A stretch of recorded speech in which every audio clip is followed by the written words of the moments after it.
마을 여자들이 갯벌에 주저앉아 울었습니다. 그때 5살짜리 아이 하나가 징을 들었어요.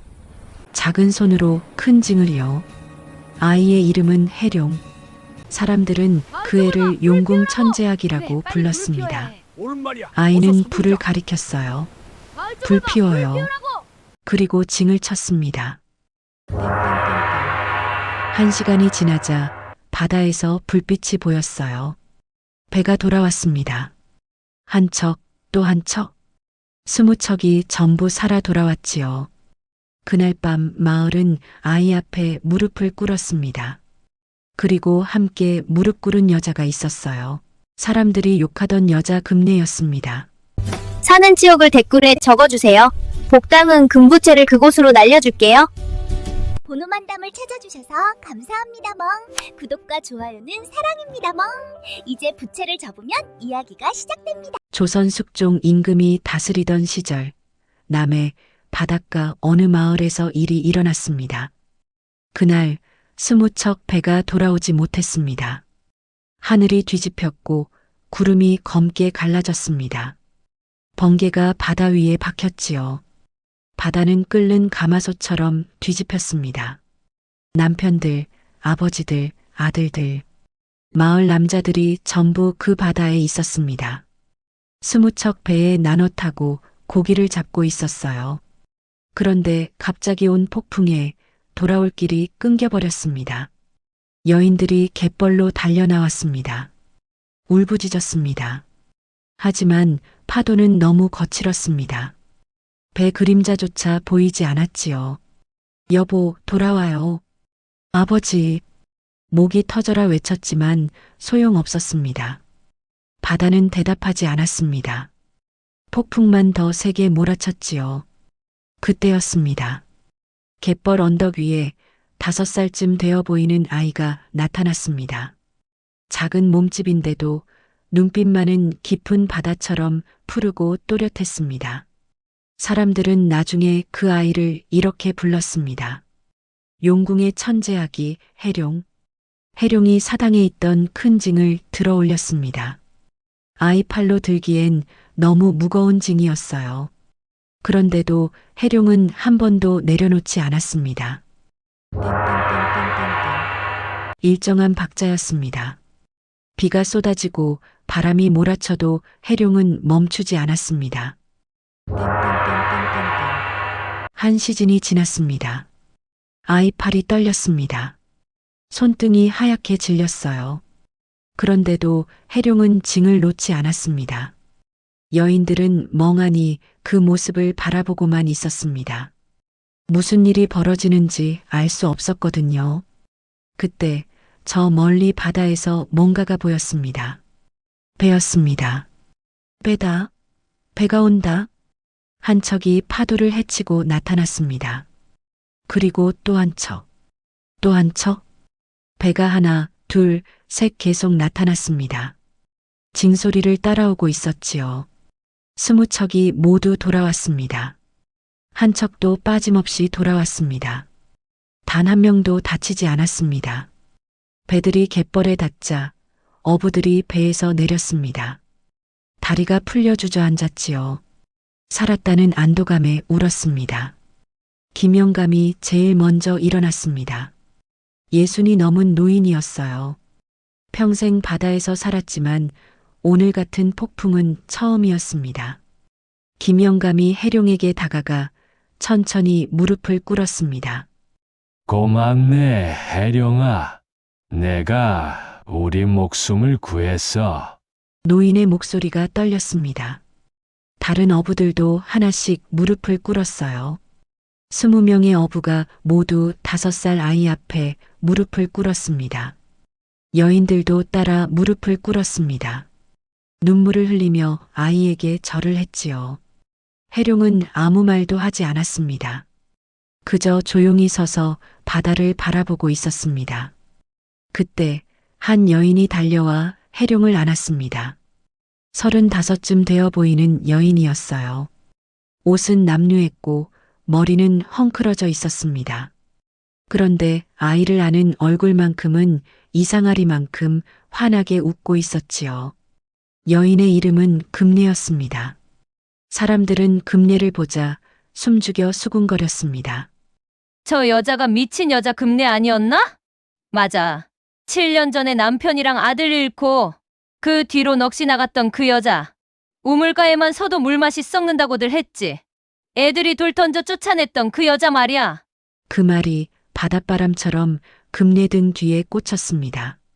하지만 금례는 고개를 숙이지 않았습니다. 해룡을 더 꼭 안았지요. 마치 이렇게 말하는 것 같았습니다.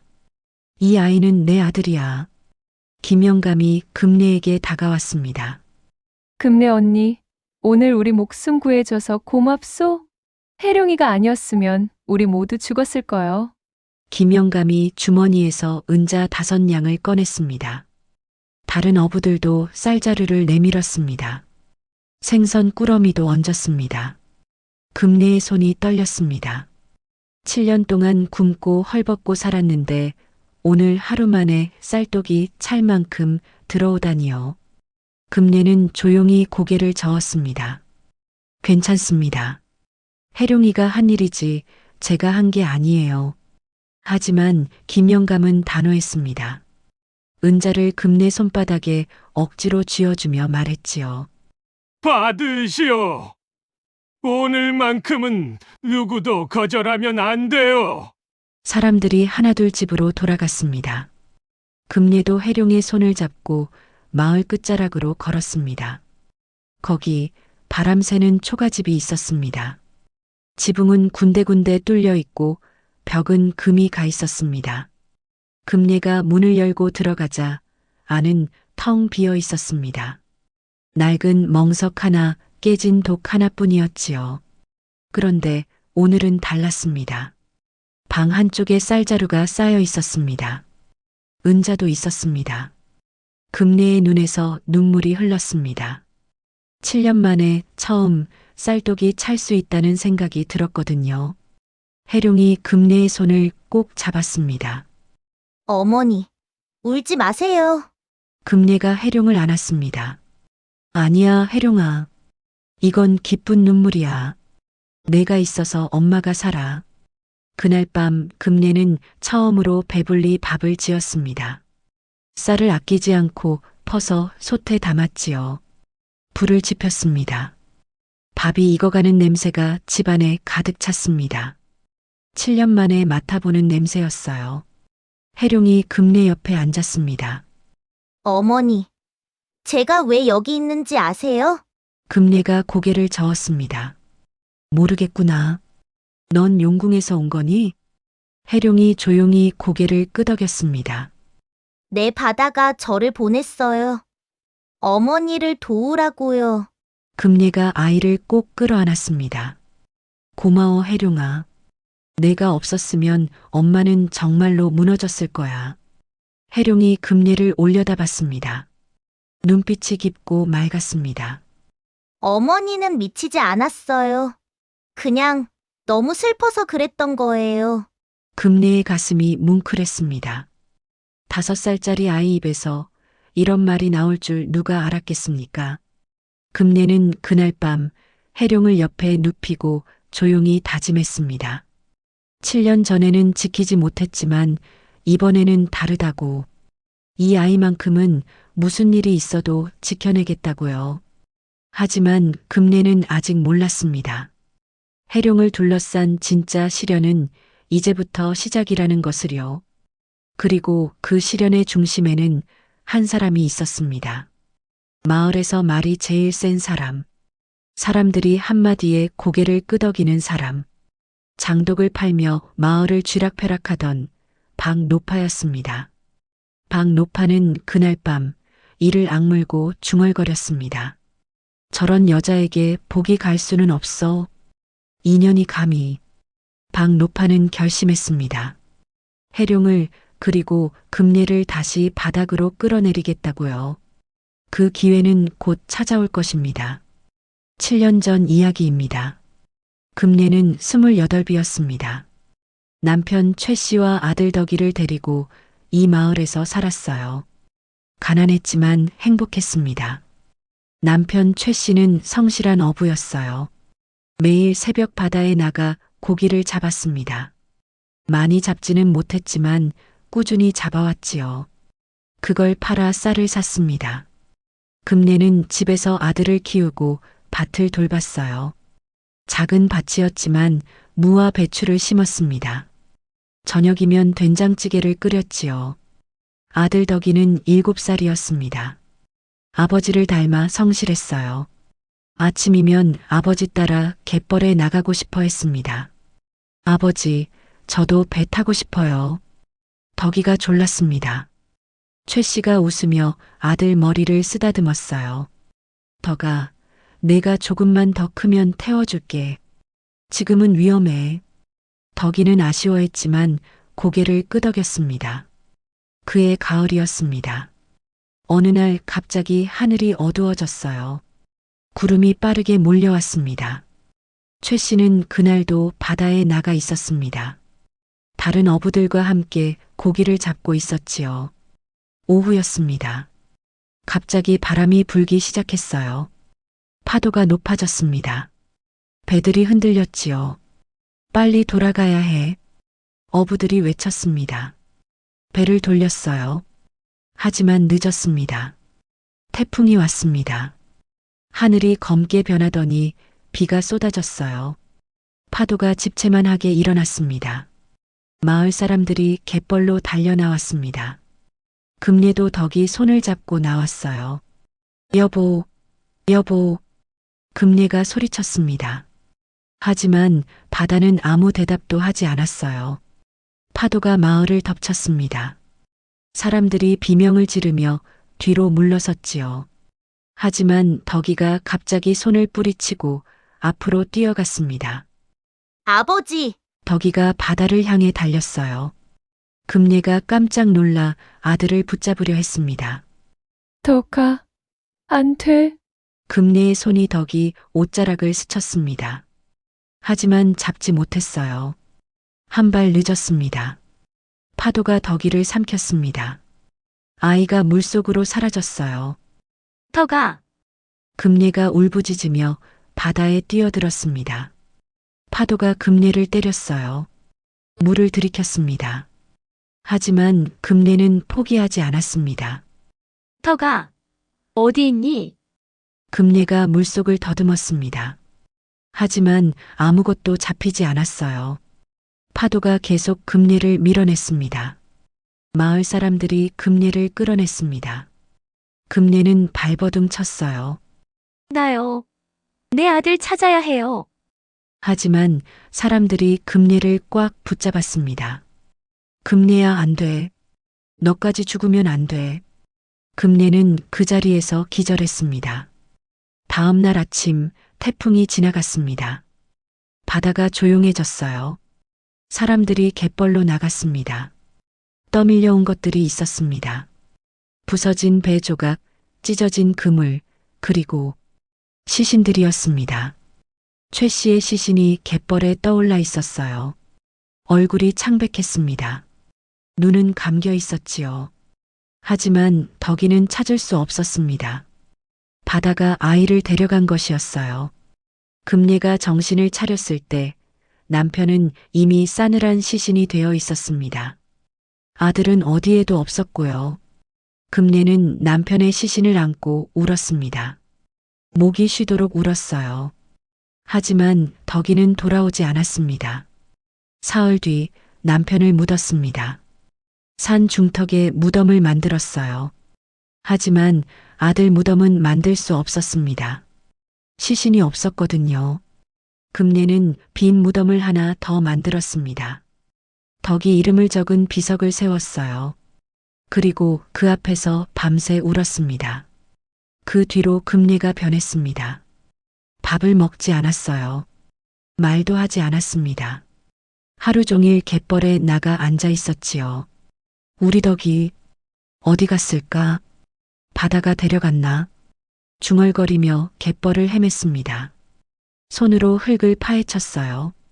아들을 찾는 것처럼 갯벌을 뒤졌습니다. 사람들이 금례를 보며 수군거렸습니다. 저 여자 미쳤네. 남편이랑 아들 잃고 정신 나갔어. 한 달이 지났습니다. 금내의 집은 텅 비기 시작했어요. 남편이 죽으면서 빚쟁이들이 찾아왔습니다. 최 씨가 빌려간 돈 갚아야지. 빚쟁이들이 집안 물건을 다 가져갔어요. 그물도, 배도, 농기구도 모두 가져갔습니다. 논밭까지 빼앗겼지요. 금내는 아무 저항도 하지 않았습니다. 그냥 멍하니 앉아서 지켜봤어요. 가져가세요. 다 가져가세요. 금내의 목소리는 힘이 없었습니다. 빚쟁이들이 모든 걸 가져간 뒤 남은 건 바람 새는 초가집 하나뿐이었어요. 금내는 정말로 미친 사람 취급을 받았습니다. 박 노파가 제일 먼저 소문을 냈어요. 금내가 부정 탔어. 가까이 가면 안 돼. 남편이랑 아들 죽은 집 여자한테는 귀신이 붙는다니까. 박 노파의 말에 사람들이 고개를 끄덕였습니다. 맞아. 그런 여자 가까이 하면 우리도 탈라. 금내는 마을에서 외톨이가 되었습니다. 우물가에 가면 아낙네들이 두레박을 거뒀어요. 부정탄 여자가 손댄 물은 못 먹어. 저리 가.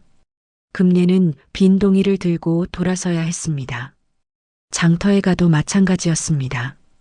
곡식가게 주인이 금내를 보면 빗자루를 들었어요.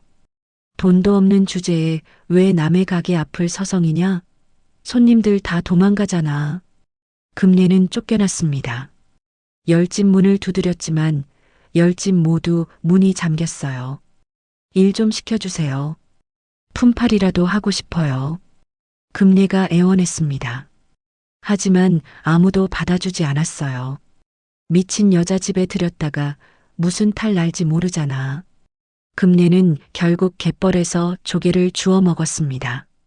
하루 종일 허리를 굽혀 갯벌을 뒤져도 조개 서너 개가 고작이었어요. 그나마도 큰 것들은 다른 아낙네들이 다 주워갔습니다. 금내가 주운 건 껍데기만 남은 것들이었지요. 조개를 삶아도 국물 한 사발이 안 나왔습니다. 그걸로 하루를 버텼어요. 밤이면 금내는 빈집에 혼자 앉아 있었습니다. 아궁이에 불을 지필 나무도 없었어요. 겨울이면 입김이 하얗게 새어나왔습니다. 이불도 없어서 남편이 입던 낡은 도포를 덮고 잤습니다. 도포는 구멍이 숭숭 뚫려 있었어요. 바람이 그 구멍으로 들어왔습니다. 추웠습니다. 금내는 몸을 웅크리고 떨었습니다. 더가. 엄마 춥다. 내가 있었으면 안 추울 텐데. 금내가 중얼거렸습니다. 눈물이 흘렀어요. 눈물이 뺨을 타고 흘러 바닥에 떨어졌습니다. 그렇게 7년이 흘렀습니다. 7년 동안 금내는 매일 갯벌로 나갔어요. 물이 빠지면 칠흑 같은 갯벌을 헤매며 중얼거렸습니다. 우리 덕이 오늘은 올 것 같아. 마중 나가야지. 마을 아이들은 금내를 보면 돌을 던졌습니다. 미친 여자다. 귀신 들렸어. 돌이 금내의 등을 맞았어요. 이마를 맞기도 했습니다. 피가 흘렀지만 금내는 신경 쓰지 않았어요. 그저 갯벌을 헤맸습니다. 박 노파는 아이들을 말리지 않았습니다. 오히려 부추겼어요. 그래, 저런 부정탄 여자는 쫓아내야 해. 너희가 잘하는 거야. 아이들이 더 신나서 돌을 던졌습니다. 금내의 치마폭에는 돌에 맞은 자국이 여러 개 얼룩져 있었어요. 그리고 그해 겨울이 왔습니다. 유난히 추운 겨울이었어요.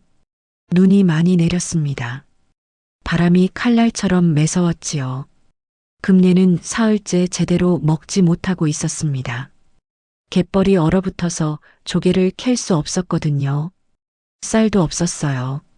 나무도 없었습니다. 금내는 배가 고파 잠을 이룰 수 없었습니다. 하지만 일어날 힘도 없었어요. 그냥 누워서 천장을 바라봤습니다. 이렇게 죽는 건가? 금내는 생각했습니다. 차라리 그게 나을지도 모른다고 생각했어요. 죽으면 덕이를 만날 수 있을 테니까요. 하지만 그때였습니다. 갑자기 가슴이 두근거렸어요. 뭔가가 금내를 부르는 것 같았습니다. 금내는 벌떡 일어났습니다.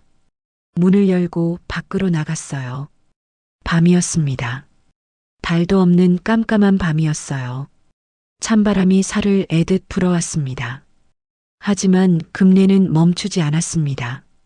맨발로 갯벌을 향해 걸었어요. 우리 애기, 오늘은 꼭 올 것 같아. 마중 나가야지. 금내가 중얼거리며 갯벌로 내려갔습니다. 발이 차가운 흙에 묻혔어요. 진흙이 발가락 사이로 스며들었습니다. 금내는 계속 걸었습니다. 갯벌 끝자락 깊은 곳까지 걸어갔어요.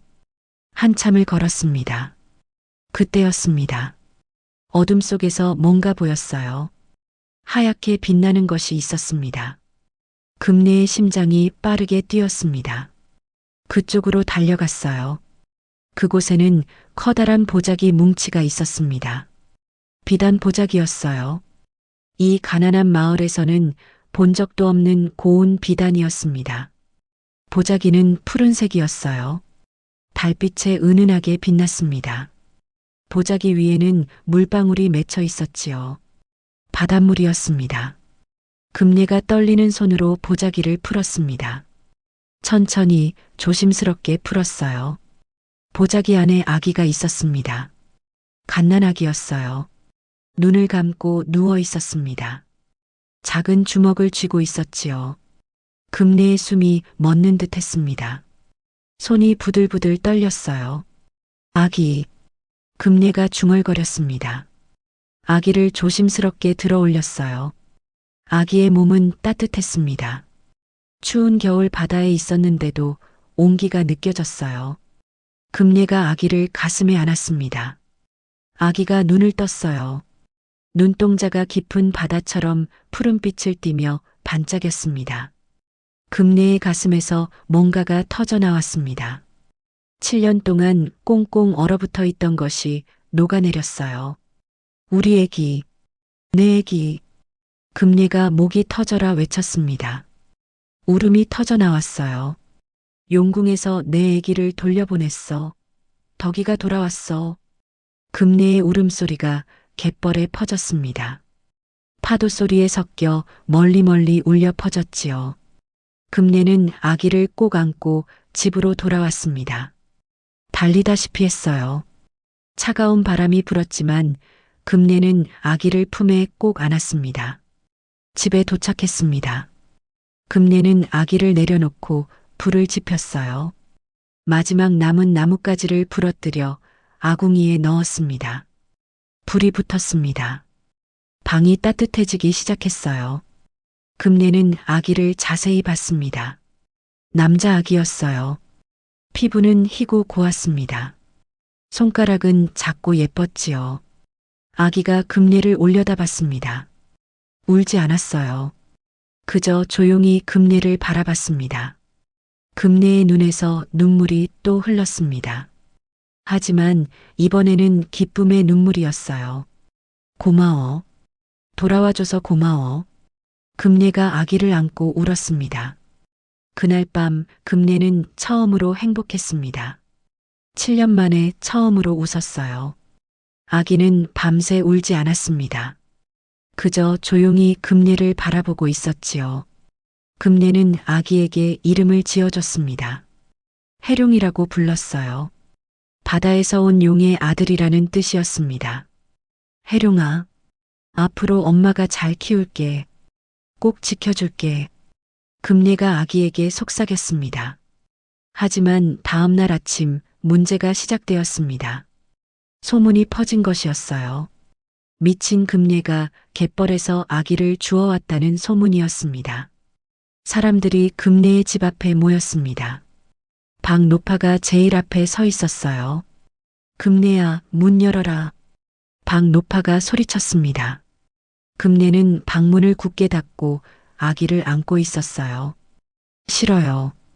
돌아가세요. 금내가 대답했습니다. 목소리가 떨렸어요. 그 아기 어디서 났는지 봐야 하지 않겠나? 겨울 바다에서 건진 아기가 멀쩡할 리 없어. 귀신이 씌운 게 분명해. 박노파가 소리쳤습니다. 뒤에 서 있던 사람들이 고개를 끄덕였지요. 맞아요. 그런 기괴한 걸 마을에 두면 안 돼요. 모두에게 해가 미칠 거예요. 사람들이 입을 모아 말했습니다. 금례는 아기를 더 꽉 껴안았습니다. 이 아기는 내 아들이에요. 용궁에서 돌려보낸 내 덕이라고요. 금례의 목소리가 떨렸지만 단호했습니다. 박노파가 비웃었어요. 정말 미쳤구나. 죽은 자식이 살아 돌아온다고 믿다니. 박노파가 사람들을 향해 손짓했습니다. 문을 부숴라. 저 아기를 꺼내서 바다에 도로 버려야 해. 사람들이 금례의 문을 밀기 시작했습니다. 금례가 온몸으로 문을 막아섰어요. 안 돼요. 이 아기는 못 줘요. 금례가 소리쳤습니다. 하지만 사람들은 계속 문을 밀었어요.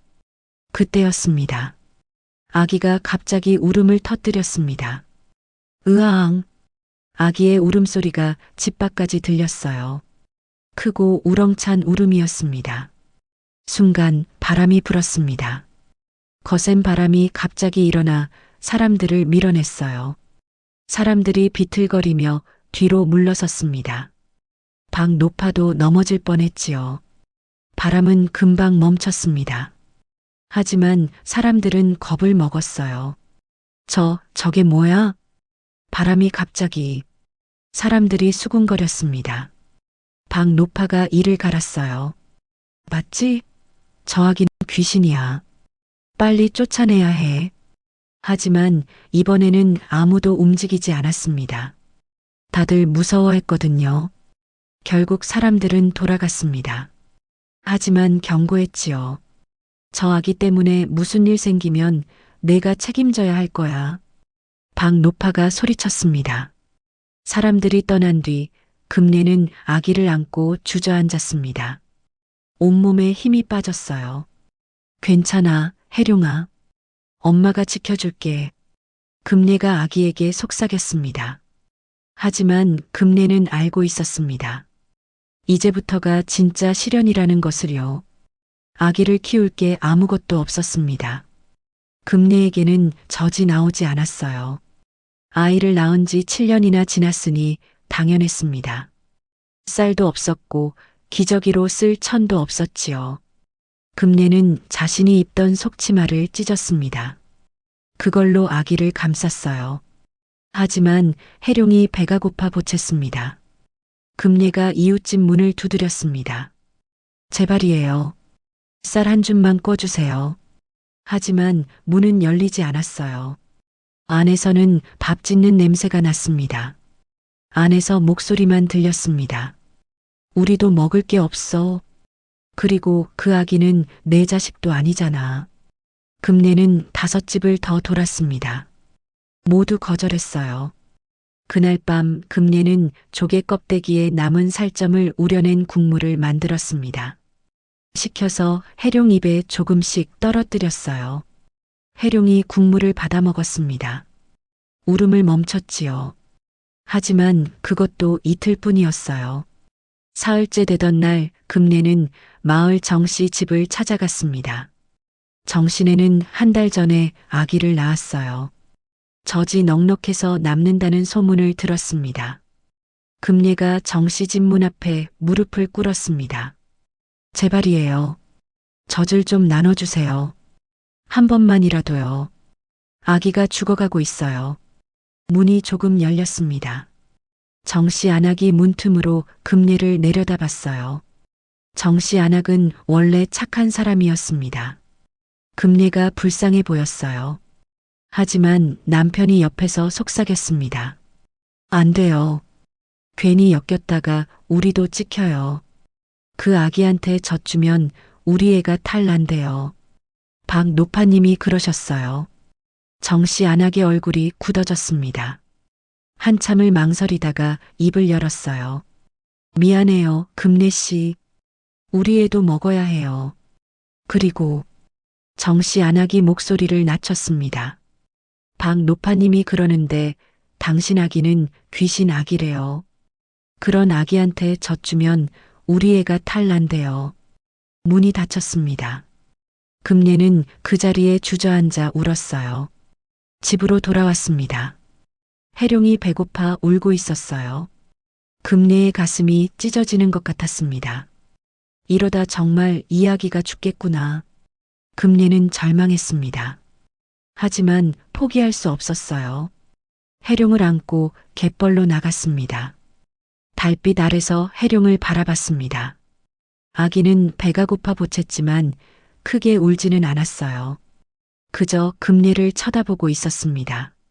미안해, 혜룡아. 엄마가 미안해. 내가 용궁에서 왔다면 거기가 더 나을 텐데. 금례의 눈물이 뚝뚝 떨어졌습니다. 혜룡 얼굴에 눈물이 떨어졌어요. 그때였습니다. 혜룡이 갑자기 손을 들어 어느 방향을 가리켰습니다. 동쪽이었어요. 갯벌 동쪽 끝자락이었습니다. 금례가 그쪽을 봤습니다. 어둠 속에서 뭔가 반짝였어요. 금례는 혜룡을 안고 그리로 걸어갔습니다. 거기에 물고기가 있었어요. 숨이 붙어 있는 싱싱한 물고기였습니다. 그물째 걸려 있었지요. 금례가 물고기를 집어들었습니다. 어른 팔뚝만 한 큰 놈이었어요. 금례는 혜룡을 돌아봤습니다. 아기가 빙긋 웃는 것 같았어요. 집으로 가져가 물고기를 삶았습니다. 살을 발라 잘게 으깨어 물에 풀었어요. 그걸 혜룡에게 먹였습니다. 혜룡이 잘 먹었습니다. 배가 부른지 금세 잠들었어요. 다음 날도 똑같았습니다. 혜룡이 가리킨 곳에 조개가 한 무더기 있었어요. 금례는 그걸 주워 담았습니다. 혜룡은 늘 같은 곳을 가리키지 않았습니다.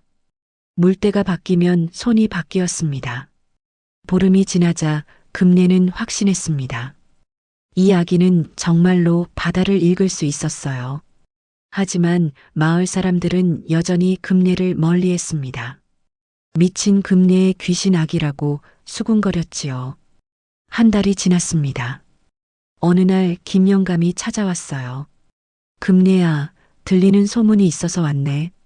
내 아기가 바다를 읽는다는 게 사실이냐? 김영감이 조심스럽게 물었습니다. 금례가 고개를 끄덕였어요. 장난삼아 한 번만 봐주겠나? 금례는 혜룡을 안고 나왔습니다. 혜룡이 바다를 보더니 동쪽을 가리켰어요. 김영감은 반신반의하며 동쪽으로 배를 몰았습니다. 그날 저녁 평생 처음 보는 만선을 이뤘어요. 소문이 퍼졌습니다. 어부들이 하나둘 금례를 찾기 시작했어요. 금례야, 오늘은 우리 배 좀 봐줘. 사람들이 물고기를 가져다 주기 시작했습니다. 쌀도 가져왔어요. 금례의 쌀독이 처음으로 반쯤 찼습니다. 금례는 그날 밤 혜룡에게 처음으로 흰쌀죽을 먹였습니다. 하지만 박노파는 못마땅했습니다. 저 아기가 바다를 읽는다고? 그건 귀신의 힘이야. 조심해야 해. 박노파가 사람들에게 경고했어요. 하지만 만선을 이룬 어부들은 듣지 않았습니다. 석 달이 흘렀습니다. 혜룡은 빠르게 자랐어요. 석 달인데 돌진한 아이만큼 컸습니다. 어느 날 이상한 일이 일어났습니다. 혜룡이 갑자기 바다를 보며 울기 시작한 것이었어요. 석 달 만에 처음 우는 소리였습니다. 혜룡이 목이 터져라 울었습니다. 그리고 문을 닫으려 했어요. 문고리를 잡아당겼습니다. 금례가 놀라 아기를 안았습니다. 혜룡아, 왜 그래? 어디 아파? 하지만 혜룡은 계속 울며 문을 가리켰어요. 닫으라는 신호였습니다. 금례는 무슨 뜻인지 알 수 없었습니다. 하지만 문을 닫았어요. 그날 오후 정말로 큰 파도가 왔습니다. 갑자기 바람이 불더니 파도가 마을을 덮쳤어요. 배를 밀던 사내들이 손을 놓고 뒤를 돌아봤습니다. 다행히 사람들은 미리 알고 대피해서 다친 사람은 없었습니다. 하지만 재산 피해가 컸지요. 그날 이후 사람들은 깨달았습니다. 해룡이 우는 날은 바다에 나가면 안 된다는 것을요. 울음은 경고였습니다. 아침마다 사람들이 금내 집 앞에서 해룡을 살폈어요. 해룡이 웃으면 배를 띄웠고 울거나 문을 닫으면 집에 있었습니다. 마을은 점점 풍요로워졌습니다. 다른 마을보다 물고기를 많이 잡았어요. 하지만 금내는 불안했습니다. 사람들이 자신을 대하는 태도가 달라지긴 했지만 진심은 아닌 것 같았거든요. 박노파도 여전히 금내를 싫어했습니다. 하지만 이제는 함부로 나서지 못했어요. 해룡 덕분에 마을이 잘 되고 있었으니까요. 기다려. 언젠가 저 아기의 정체가 드러날 거야. 박노파는 기회를 노리고 있었습니다. 그리고 그 기회는 곧 찾아올 것이었습니다. 2년이 더 흘렀습니다. 해룡은 이제 5살로 보였어요. 키가 훌쩍 컸고 눈빛은 더 깊어졌습니다. 말도 또렷하게 했지요. 해룡은 또래보다 훨씬 빨리 자랐습니다. 마을은 그 어느 때보다 풍요로웠습니다. 해룡 덕분에 물고기를 많이 잡았거든요. 매일 아침 어부들이 금내의 집 앞에 줄을 섰어요. 해룡이 가리키는 방향으로 배를 몰았습니다. 그러면 빈 배로 나가 만선을 이뤄 돌아왔지요. 다른 마을 사람들이 부러워했습니다. 소문이 퍼졌어요. 용궁에 천재 아기가 있다는 소문이었습니다. 다른 마을에서도 사람들이 찾아왔습니다. 해룡을 보러 온 것이었어요. 금내의 집 앞에 구경꾼들이 모여들었습니다. 하지만 금내는 문을 꽁꽁 닫았습니다. 해룡을 밖에 내보내지 않았어요. 해룡은 구경거리가 아니었거든요. 사람들이 투덜거리며 돌아갔습니다. 마을 어부들도 불만이었어요. 해룡을 더 많이 보여주고 싶어 했지요. 사람들이 해룡을 돈으로 보기 시작했거든요. 그날 저녁 박노파가 금내를 찾아왔습니다. 얼굴에 불만이 가득했어요. 금내와 박노파가 마주 섰습니다. 박노파가 먼저 입을 열었지요. 금내야, 내가 너무한다. 마을 사람들이 다 해룡이 덕분에 사는데 왜 그렇게 숨기고만 있는 게냐? 금내가 조용히 대답했습니다. 해룡이가 피곤해합니다. 박노파가 코웃음을 쳤어요. 아기가 뭘 힘들어해? 내가 혼자 독차지하려는 거지. 금내는 더 이상 대답하지 않았습니다. 박노파가 쏘아붙이고 돌아갔지요. 그로부터 며칠 뒤였습니다. 해룡이 갑자기 금내에게 말했어요. 금내가 저녁밥을 짓고 있을 때였습니다. 어머니, 큰 폭풍이 와요. 금내의 손이 멈췄습니다. 해룡을 돌아봤어요. 언제? 해룡이 손가락 5개를 폈습니다. 닷새 뒤요. 아주 큰 폭풍이에요. 지금까지 온 것 중에 제일 커요. 금내의 얼굴이 굳어졌습니다. 당장 마을 사람들에게 알려야 했어요. 금내는 해룡을 데리고 김영감을 찾아갔습니다. 김영감이 대문 앞에서 그물을 손질하고 있었지요. 영감님, 해룡이가 그러는데 닷새 뒤에 큰 폭풍이 온답니다. 김영감이 그물 손질을 멈추고 고개를 들었어요. 그래. 그럼 배를 단단히 묶어둬야겠구나. 고맙네, 해룡아. 김영감이 마을 사람들에게 알렸습니다. 사람들이 준비하기 시작했어요. 배를 육지로 끌어올려 묶었습니다. 집 지붕을 보강하고 창문을 막았지요. 하지만 문제가 생겼습니다. 나흘째 되던 날 아침, 하늘이 너무 맑았어요. 구름 한 점 없었습니다. 바람도 거의 없었어요. 바다는 거울처럼 잔잔했지요. 어부들이 수군거리기 시작했습니다. 배를 육지에 묶어두고 일을 못하니 불만이 쌓였어요. 나흘째 일을 못하면 손해가 컸거든요. 박노파가 우물가에서 사람들을 모았습니다. 내가 뭘 했어? 저 아기 말을 다 믿으면 안 된다니까. 하늘 좀 보세요. 이렇게 맑은데 무슨 폭풍이 와? 나흘 동안 굶은 집이 한둘이 아니잖아. 박노파의 말에 사람들이 고개를 끄덕이기 시작했어요. 맞아요. 나흘째인데 아무 일도 없잖아요. 우리 배 다 묶어놨는데 이거 손해만 보는 거 아니에요?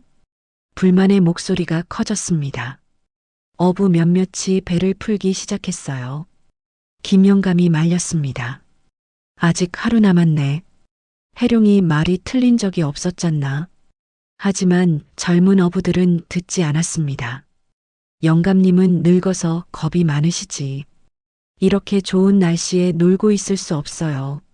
젊은 어부 5명이 배 5척을 풀었습니다. 그리고 바다로 나갔어요. 금례가 그 광경을 보고 있었습니다. 불안했어요.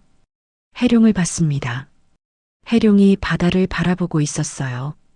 눈빛이 어두웠습니다. 어머니, 저 사람들 위험해요. 해룡의 목소리가 떨렸습니다. 금례가 해룡을 안았어요. 우리가 할 수 있는 건 다 했어. 이제는 하늘에 맡겨야지. 오후가 되자 하늘이 변하기 시작했습니다. 동쪽에서 먹구름이 몰려왔어요. 순식간이었습니다. 아침까지만 해도 맑았는데 갑자기 하늘이 검게 변했지요. 바닷물 냄새가 갑자기 비릿하게 올라왔습니다. 지붕이 우지끈 울었습니다. 바람이 불기 시작했습니다. 처음에는 약했어요. 하지만 점점 세졌습니다. 마을 사람들이 놀라 밖으로 나왔습니다. 하늘을 올려다봤어요. 저게 뭐야? 구름이 저렇게 빨리 오다니. 김영감이 갯벌로 달려나갔습니다. 바다를 봤어요. 파도가 점점 높아지고 있었습니다. 배들이 아직 안 돌아왔어. 김영감이 소리쳤습니다. 사람들이 갯벌로 몰려왔어요. 5척 배가 바다 저 멀리 보였습니다. 돌아오려고 하는 것 같았어요. 하지만 파도가 너무 거셌습니다. 해가 지기 시작했습니다. 하늘은 더 어두워졌어요. 번개가 쳤습니다. 천둥 소리가 요란했지요. 여인들이 갯벌에서 울부짖었습니다. 남편들이 저 바다에 있었거든요. 여보, 돌아와요. 아버지. 목소리가 파도 소리에 묻혔습니다. 박노파는 집안에 숨어 있었습니다. 떨고 있었어요. 자기가 사람들을 부추긴 것이 후회됐지만 이미 늦었습니다.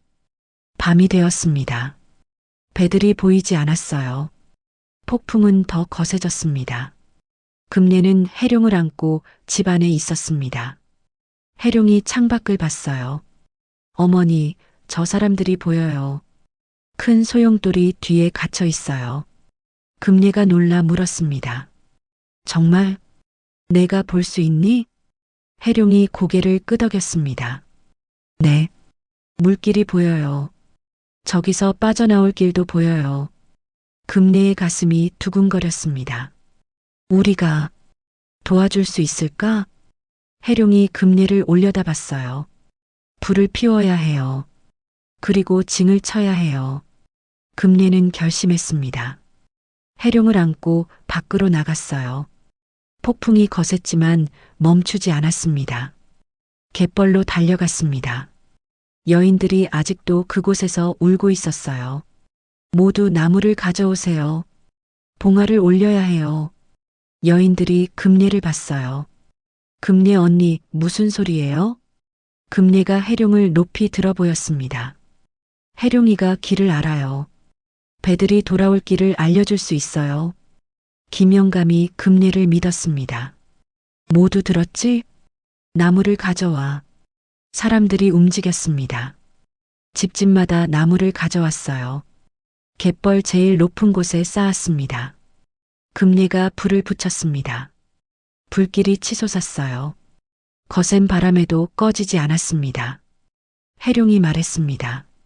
징이요 어머니, 큰 징이 필요해요. 김영감이 달렸습니다. 마을 사당에서 큰 징을 가져왔어요. 해룡이 징을 들었습니다. 아이가 들기엔 너무 무거웠지만 해룡은 들어 올렸어요. 그리고 징을 치기 시작했습니다. 일정한 박자였습니다. 해룡은 쉬지 않고 쳤어요. 비에 젖었습니다. 바람이 몰아쳤어요. 하지만 해룡은 멈추지 않았습니다. 땡땡, 땡땡땡. 징소리가 폭풍 속을 뚫고 바다로 퍼져나갔습니다. 한 시즌이 지났습니다. 해룡의 팔이 떨렸어요. 하지만 징을 놓지 않았습니다. 금례가 해룡 옆에서 함께 서 있었습니다. 아이를 지켜보며 기도했어요. 제발 무사히 돌아오게 해주세요. 그때였습니다. 저 멀리 바다에서 뭔가 보였어요. 배였습니다. 한 척이 파도를 헤치고 나타났습니다. 배다. 배가 온다. 사람들이 일제히 바다를 봤어요. 배가 하나, 둘, 셋. 계속 나타났습니다. 5척이 모두 돌아왔습니다.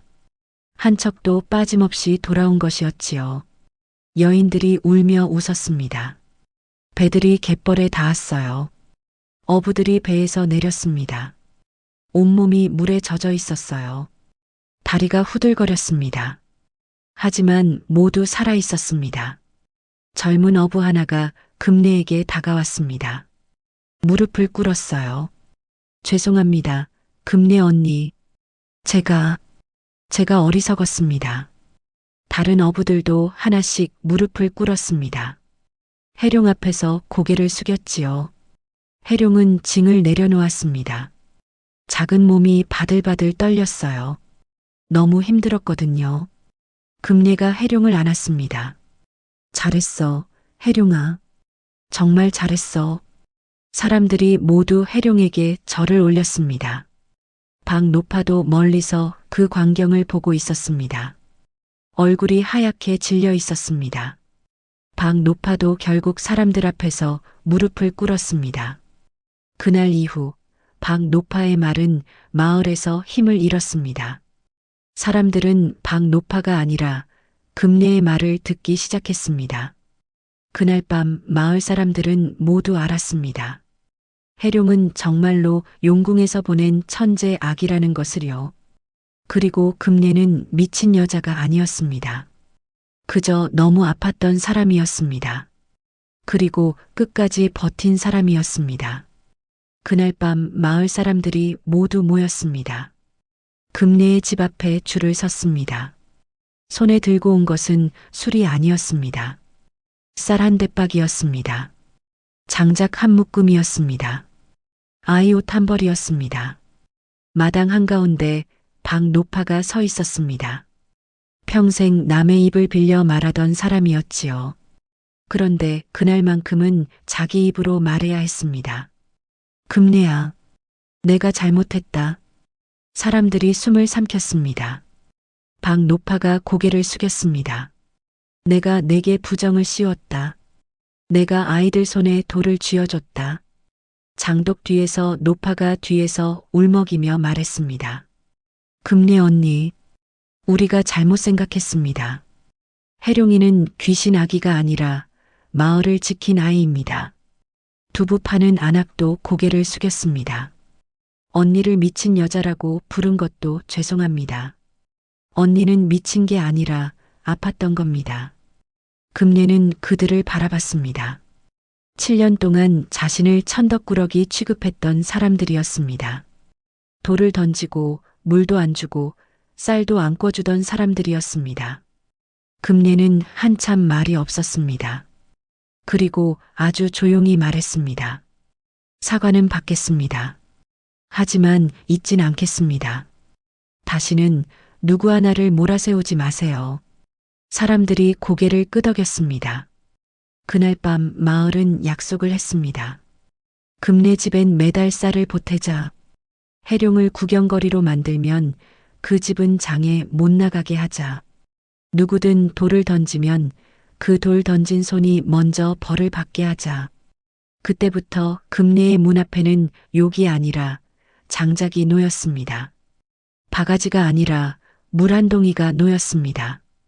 금례는 처음으로 사람 속에 섞여 숨을 쉬었습니다. 그날 이후 금례는 더 이상 외롭지 않았습니다. 마을 사람들은 조심스럽게 하지만 꾸준히 금례를 대했어요. 해룡도 아이들과 어울려 놀 수 있었습니다. 세월이 흘렀습니다. 해룡은 10살이 되었습니다. 키가 훌쩍 컸고 눈빛은 더 또렷해졌습니다. 바다를 읽는 능력은 더 정확해졌지요. 어느 날 한양에서 관리가 내려왔습니다. 해룡의 소문을 듣고 온 것이었어요. 이 아이를 한양으로 데려가겠소. 조정에서 필요로 하는 인재요. 금례의 얼굴이 굳어졌습니다. 손이 떨렸어요. 또 빼앗기는 줄 알았습니다. 그때 해룡이 금례의 손을 꼭 잡았습니다. 괜찮아요, 어머니. 저는 더 많은 사람을 도와야 해요. 그게 제가 이 세상에 온 이유인 것 같아요. 금례는 눈물을 흘리며 고개를 끄덕였습니다. 가거라. 하지만 잊지 마라. 내 어미는 여기 있다. 해룡은 한양으로 갔습니다. 바다의 흐름을 살피는 관리가 되었습니다. 큰 홍수를 막고 가뭄을 예측하고 사람들을 살렸습니다. 금례는 마을에 남았습니다. 사람들은 금례를 영웅의 어머니라 불렀어요. 그리고 그 말에는 빚이 섞여 있었습니다. 미안함이 섞여 있었습니다. 매년 봄 해룡이 마을을 찾아왔습니다. 금례를 꼭 안고 말했지요. 어머니, 저를 키워주셔서 고맙습니다. 버리지 않으셔서 고맙습니다. 금례도 아들을 안으며 대답했습니다. 아니다, 해룡아. 내가 나를 구해줬다. 내가 없었으면 나는 정말 무너졌을 거다. 두 사람은 그렇게 서로를 안고 울었습니다. 갯벌에는 파도가 조용히 밀려왔다 밀려갔어요. 훗날 사람들은 이렇게 말했습니다. 용궁에서 보낸 천재 아기가 한 마을을 살렸다고요. 그리고 세상이 버린 여인이 끝내 엄마가 되었다고요. 그 마을은 오래도록 번창했습니다. 사람들은 해룡의 이름을 잊지 않았습니다. 그리고 금례의 이름도 함께 기억했습니다. 세상이 버린 여자와 바다가 준 아기. 둘이 만나 사람 마음을 다시 살린 이야기였습니다.